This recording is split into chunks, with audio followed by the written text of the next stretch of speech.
Watch right now on the Front News Project. The Ukrainian armed forces are breaking through into Crimea. Exclusive footage of Russian helicopters and ships being destroyed. Panic in the Kremlin and Russia is on fire. Oil refineries are burning across the country. And of course, the nuclear threat from Belarus. Is a planetary war really beginning? Fiery, hot, and blazing footage from the front lines. Watch right now. Greetings, Vladimir Timoshenko here with you. And let's get straight to the main point. The defense forces are masterfully burning out the country's main resource, gas stations and oil refineries. In the past week alone, 5 Russian oil refineries have come under attack. Naturally, there's panic in the Kremlin, and these attacks on military targets will only intensify. After all, Ukraine has weapons ready to strike deep into the Russian rear. Right now, we have an exclusive report from TSN Week journalist Oksana Radionova on the results of the 1,000 cuts tactic. August has been the worst month for Russian oil refining since the start of the Great War. Never before have our forces so skillfully and relentlessly taken out oil refineries in Russia. Just this week, good drones visited 5 plants. On Saturday night, they struck Russia's oldest refinery, the Krasnodar refinery. The oil refinery is ablaze. And for the 3rd time this month, the Syzran refinery near Samara was on fire. At that time, the Afipsky and Kuibyshev refineries, which had been attacked 2 days earlier, were still smoldering. There goes the 18th one. On Monday, the Ilsky oil refinery was burning. Here's a map of the flares across Russia for the month. In addition to the 5 already mentioned, on Independence Day, there were fires at the Syzran and Novoshakhtinsk refineries. On August 19th, the Volgograd refinery was hit again. There were also successful attacks by our UAVs on August 15th, 13, 10, 7, and 2. The strike was very timely, and the end of the vacation season has a very bitter aftertaste for the Russian military economy. At this point, approximately 30% of refining capacity has been knocked out. This affects overall trade and logistics capabilities, increases prices, and provokes inflation. It's a paradox. The country that's a gas station has run out of gasoline. Fuel prices have reached their peak. Russians are groaning about the gasoline shortage from Sakhalin. It's simply impossible to fill up your car. All the way to Crimea. I just arrived at the gas station to fill up. They say the gasoline is gone. Now they're giving it out with ration cards. What do you mean with ration cards? What's going on? What, have we gone back to the Soviet Union? They never had ration cards before, never, not in any year. There was never distribution by ration cards. The Kremlin is trying to manually control prices. They've extended the ban on gasoline exports for another month until October. And we're only increasing our strikes. Our intensity is growing. Our intensity is growing. More drones are being produced. More different technological tricks are being used. In particular, Russian electronic warfare is already ineffective in some places. The main goal is to stop the oil flows that allow Putin to finance the war. That's why we strike not only at processing facilities, but also at pumping stations, successfully targeting the most sensitive spots. That's all. That's all. For example, on Friday we hit a strategic oil pumping facility in the Bryansk region, a line production station near Netapovichi, which pumps diesel for the enemy's army. Its capacity is 10 million tons per year. This week, the Ryazan-Moscow oil pipeline exploded, which supplies gasoline to Moscow residents. And several times, our forces have already attacked strategic facilities of the Druzhba oil pipeline. There, our defenders found the Achilles heel, the Unecha station. It might seem like just a small station, but it's actually a bottleneck in the entire Russian oil pipeline and oil system. So, if this node is destroyed, it completely blocks the supply directly to Ust-Luga, cuts off the supply to Belarus, and from there, consequently, the supply to Europe. Because of this strike, Belarus lost the technical ability to quickly share gasoline with their Russian brothers.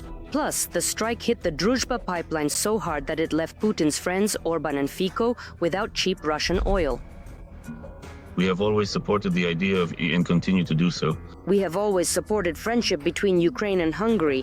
In Budapest, the strike was called an attack on sovereignty, and they announced a ban on entry into the country for the commander of the drone forces, Magyar Robert Brody. He is an ethnic Hungarian, and he responded, "Shove your sanctions and travel bans to Hungary up your ass, Mr. Bone Tensor."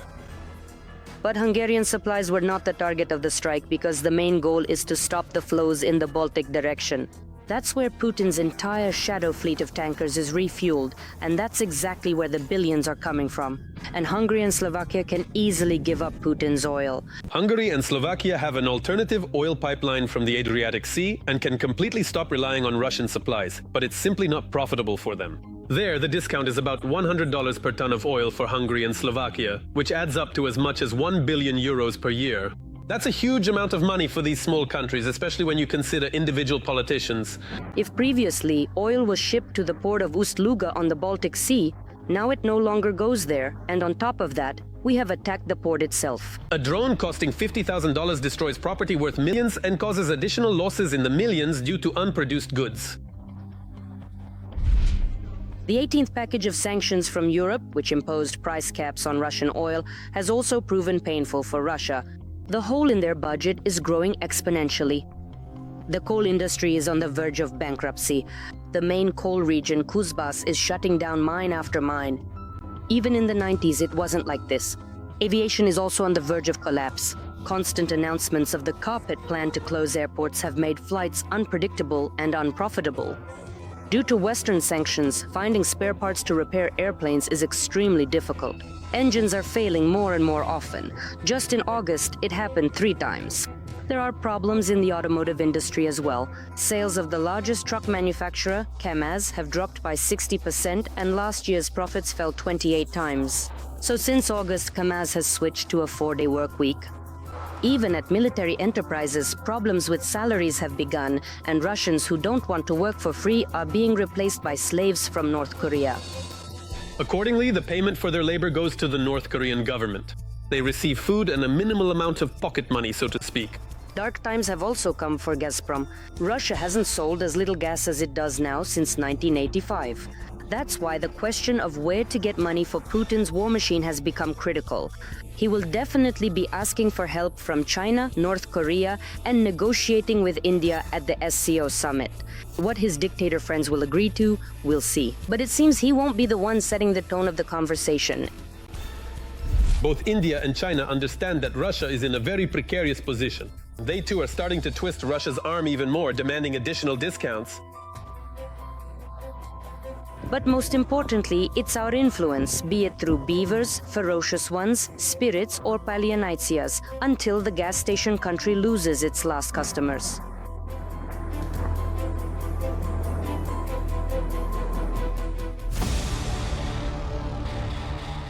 And now we move to the Kupiansk direction of the front. The situation here is, as usual, extremely tense. In the Kupiansk direction, the aggressor carried out assault actions 6 times in the areas of the settlements of Kupiansk, Petropavlivka, and Stepova Novoselivka. One combat engagement is still ongoing. The previously published information from the Institute for the Study of War about the occupiers advancing along the 105 Kharkiv-Belgorod highway turned out to be inaccurate. Journalists contacted the head of the Derhachi Military District Administration, Vyacheslav Zdorenko, who, citing the commander of the 58th Separate Mechanized Brigade, denied any enemy advance east of the settlement of Kazacha Lopan. According to Zdorenko, several enemy sabotage and reconnaissance groups did indeed attempt to cross the border, but they were eliminated on the approaches to the Hoptivka checkpoint. Details about what is currently happening on the front and around it are in our report.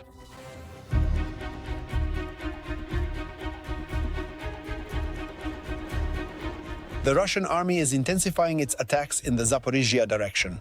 This is footage of the 291st Motorized Rifle Regiment operating in the Kharkiv area. Russian soldiers are attacking Ukrainian military equipment with drones and threatening Ukrainian soldiers on camera. Please come back again for even more. Glory to Russia.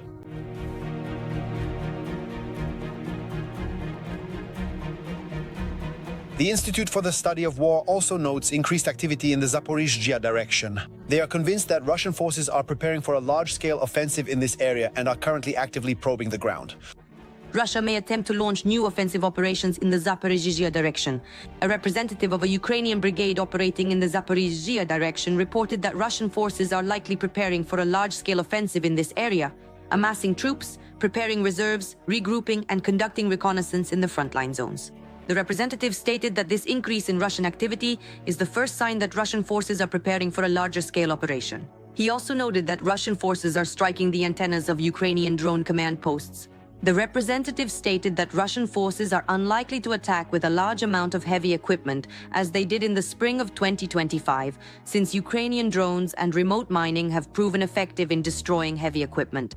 But as before, the Pokrovsk and Lyman directions remain the most intense. The occupiers carried out 37 and 31 assault actions respectively over the past day. To maintain this level of combat intensity for the first time since the start of the full-scale aggression against Ukraine, the Russian state is spending every second ruble from all federal budget revenues on military needs. This was reported by the Moscow Times, and despite such colossal spending, the successes of the Russian army are insignificant. On the battlefield today, as we know, there are fierce battles. Today, the enemy is trying to continue its pressure in almost all directions.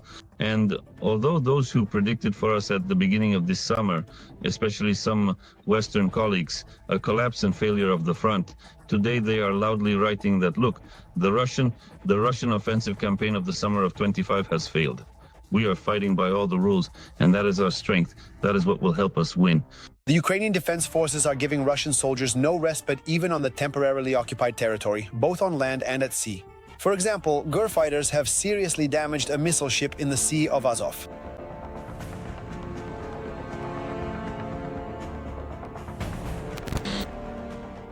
Fighters from the special unit Ghosts of the Ukrainian Defense Intelligence, GUR-MO, damaged a shipborne radar with a drone strike, while special forces from the Department of Active Operations of the GUR-MO attacked a carrier of Caliber missiles. As a result of the strikes, the Russian missile ship, which was in the potential launch zone for Caliber missiles in the Temryuk Bay, sustained damage and was forced to leave its combat duty area. Ukrainian Defense Intelligence, GUR-MO. On the same day, fighters from the main intelligence directorate managed to destroy a radar from an S-400 system on the occupied Crimean peninsula.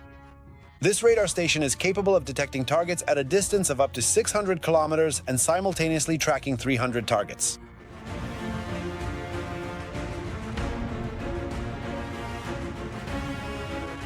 Successful defense by the armed forces along the entire front line, as well as targeted strikes in the rear and on occupied territory, only strengthen Ukraine's position ahead of possible upcoming negotiations with the Kremlin.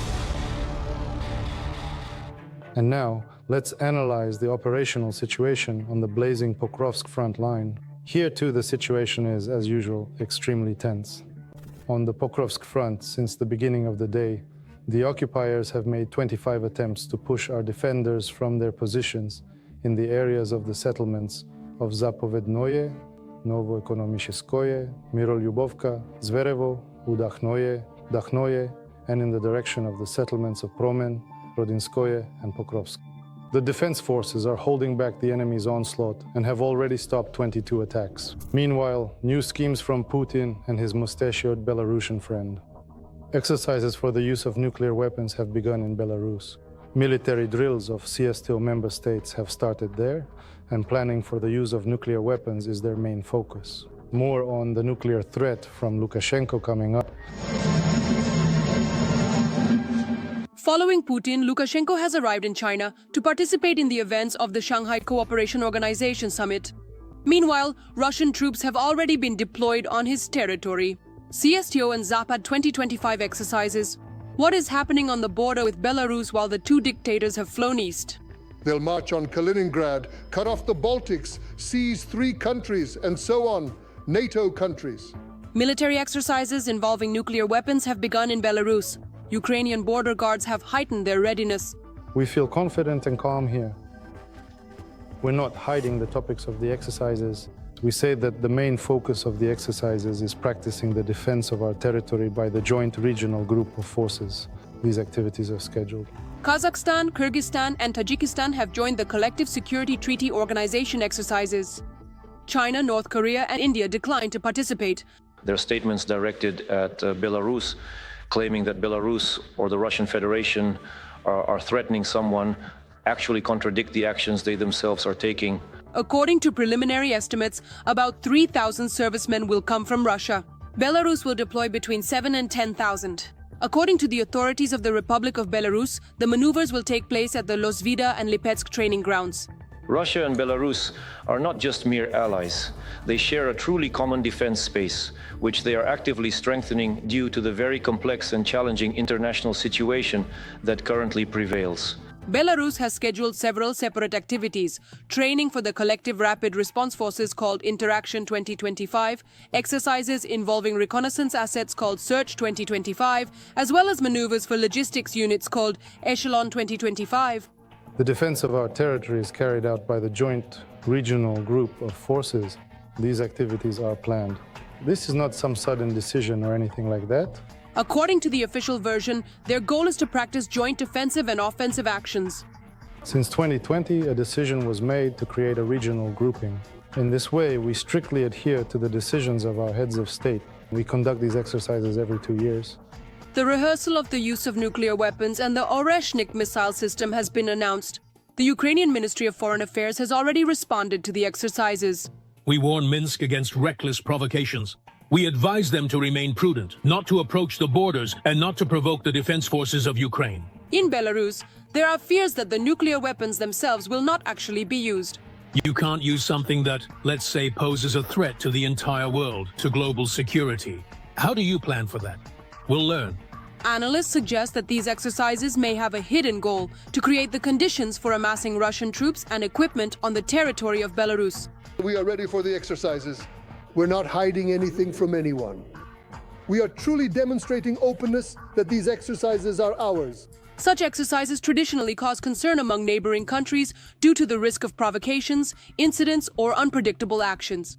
We have reduced the number of troops by almost half, moved their location deeper into our own territory, hundreds of kilometers away from the border, to training grounds. And at the moment, Russian forces on Belarusian territory consist mainly of vehicles, a limited amount of armored equipment, and personnel. We are conducting these exercises independently, by our own decision, without regard for the countries to our west. This is to improve the training level of our servicemen and the level of cooperation between the armed forces of Belarus and Russia. We are doing this for ourselves, and essentially to show that we are ready to defend ourselves and do not pose a threat to anyone. But the active phase of Zapad 2025 is scheduled for September 12th to 16th. During this period, an increased presence of Russian units is expected, including tanks and armored vehicles. They don't believe it, and we don't believe it either, that it's possible to cross the Belarusian-Ukrainian border from here right now. We know what's happening at the border. It's completely reinforced with mines. It's mined, and if you try to go there, you'll lose thousands of people. Well, of course, Lukashenko has repeatedly assured that the upcoming exercises pose no threat to either Ukraine, the Baltic countries, or Poland. They're warning about the Suwałki corridor, that they'll go to Kaliningrad, cut off the Baltics, capture 3 countries, and so on, NATO countries. However, back in 2022, he said the same thing about the impossibility of an invasion of Ukraine from Belarus after Zapad 2021, but a week later, he gave his territory to the Kremlin for the attack on Ukraine. You accused Russia and Belarus of planning to invade. Yesterday, invade Ukraine. We did not invade. So your intelligence and the billions of dollars you spend are worthless. In response to the exercises in 2025, Poland will conduct its own strategic exercises called Iron Defender, which will also involve some NATO member countries. The very fact of the Russian-Belarusian exercises does not pose a threat to Poland. The Ministry of National Defense is taking them seriously. At present, there are no signs that these exercises could escalate into the threat of an armed conflict. The commander of the Lithuanian army stated that about 40,000 military personnel will be concentrated in the Baltic countries and Poland. These exercises, after the events of 2022 in Ukraine, have acquired clearly defined boundaries in terms of perception. They are now being seen not just as exercises, but as something possibly more than mere military maneuvers. Disinformation will be coming from absolutely all sides. 90% will be Russian, and unfortunately 10% will come from others. Hysteria will be fueled. The situation on the border with Belarus and monitoring Russian military activities remain in the focus of Ukrainian forces. Well, let's analyze the situation on the Lyman and Siversk fronts. The so-called Russian world continues to destroy, kill, and maim here as well. On the Lyman front, the invading army attacked 8 times toward the settlements of Kharkivka, Shandryholov, Yampil, Dronivka, and Serebryanka. At present, 3 battles are still ongoing. On the Siversk front, the defense forces repelled 2 attacks, and 2 more battles are still underway. At the same time, the invading units tried to advance near Hrihorivka and toward Serebryanka. And here is another crucial topic. European countries have proposed establishing a 40-kilometer buffer zone on the borders between Russia and Ukraine, controlled by peacekeepers, as part of preparations for the so-called peace talks. How realistic is this option at all, and how might the Kremlin's war criminals react to this buffer zone? All the details are in our report. The creation of a 40-kilometer-wide buffer zone is an initiative being considered by European partners as part of a peace agreement, according to Politico, which cites anonymous sources. Allegedly, according to journalists, Moscow has supported the idea. There has not yet been a response from Ukraine. This is not surprising because the creation of a buffer zone would most likely mean the loss of some territories currently controlled by Kyiv. Only Jim Townsend, a former Pentagon official who oversaw policy on Europe and NATO in the Obama administration, has openly commented on this idea from politicians. They're grasping at straws. The Russians are not afraid of the Europeans. If they think that a couple of British and French observers will stop them from marching into Ukraine, they're mistaken. European diplomats are trying not to comment on the de facto partition of Ukraine. It also remains unclear who is actually willing to send their peacekeepers and when. So far, only the French and the British have responded positively. The commander of Lithuania's forces stated that his troops would only go to Ukraine in the event of a ceasefire or a peace agreement. The authorities in Poland and Germany are opposed, just like the United States. Another problem is the number of troops. At present, NATO is having difficulties preparing rapid response forces to defend the alliance's eastern flank against a possible future Russian attack. This would require 300,000 personnel. Meanwhile, patrolling along a potential buffer zone would require an additional 4,000 to 60,000 servicemen. They will not only monitor compliance with agreements, but also train defense forces. NATO members are negotiating with U.S. representatives for satellite intelligence and air support, though they do not expect much greater involvement. Senior Pentagon officials have already informed their European counterparts that the U.S. role in any security guarantees for Ukraine will be minimal. The U.S. Department of Defense did not respond to a request for comment. The United States is possibly the only NATO country with enough satellites to provide the crucial and comprehensive intelligence needed to effectively oversee whether Russia is breaching the specific conditions of a ceasefire or a peace accord. These proposals from Europeans, troubled by a bloody war on their doorstep, are perceived by Ukrainians as empty words. If they actually send troops, then yes, because other restrictions on the Russians don't work. On paper, it's not worth a damn. Send missiles, send troops, send weapons. That's a question for Europe. Is there actually any real weaponry? No. Are they ready to send troops? They are, but not all of them, and not now, after the peace settlement. We tell them one simple thing: friends, you are preparing for war that the Russians will attack you. We can make sure that they don't attack. Give us troops now, bring them into Ukrainian territory now, and the situation will be over. But Europeans think we have Budapest, which turned out to be an empty piece of paper. Zero. We have the case of Ichkeria, better known today as Kadyrovshchina. It is interesting that the Russian dictator was the first to announce the creation of a buffer zone in Ukraine in the spring of 2025.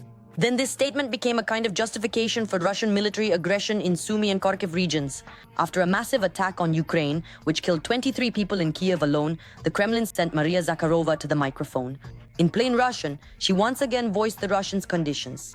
The peace treaty must include demilitarization, denazification, and a neutral, non-aligned, and non-nuclear status for Ukraine. Interestingly, Zakharova made this statement on the Day of Remembrance for the fallen defenders of Ukraine. It was established at the end of August for a reason. 11 years ago, the Russians, by agreement, allowed the Ukrainian armed forces surrounded near Ilovaisk to leave through the so-called Green Corridor, but they did not keep their promises and simply shot unarmed soldiers as if at a shooting range. Now let's analyze the situation on the Novopavlivka and Huliaipole fronts. The enemy army is acting true to form here as well. Today, on the Novopavlivka front, the enemy attacked 7 times in the areas of the settlements of Zeleny High, Poddubny, Shevchenko, and towards the settlements of Filia and Kamishivaka. One battle is still ongoing. On the Huliaipole front, the enemy did not conduct any offensive actions, but did carry out an airstrike in the area of the settlement of Bilohirya. Additionally, as a result of a presumed massive attack by the Ukrainian defense forces in Russian-occupied Crimea on August 30th, at least 1 Russian helicopter was destroyed and 6 boats were damaged. Additionally, UAVs attacked a power substation in the Krasnodar region. At the same time, Putin's subordinate Gerasimov claimed successes of the Russian army in his report. The Ukrainian General Staff reasonably refuted such claims. All the details are in our military review. caught 36 hours after the crime. In the Khmelnytsky region, a suspect in the murder of Andriy Parubi was detained. The perpetrator has already given his first testimony. Police officers and employees of the security service of Ukraine tracked down the alleged killer just 24 hours after the attack. Meanwhile, in Russia, more propaganda is being spread. Pro-government Russian media are portraying the murder of the Ukrainian politician as the elimination of one of the Euromaidan leaders with the blood of hundreds of Ukrainians on his hands. Andriy Parubi was at the origins of the coup d'etat in Ukraine in 2014. He led the so-called Euromaidan self-defense. It was Parubi who gave orders to the snipers who shot at anti-Maidan protesters and Berkut officers. And while Russian propagandists are busy writing another script full of lies, in the Krasnodar region, drones attacked an electrical substation, leaving some Russians without power.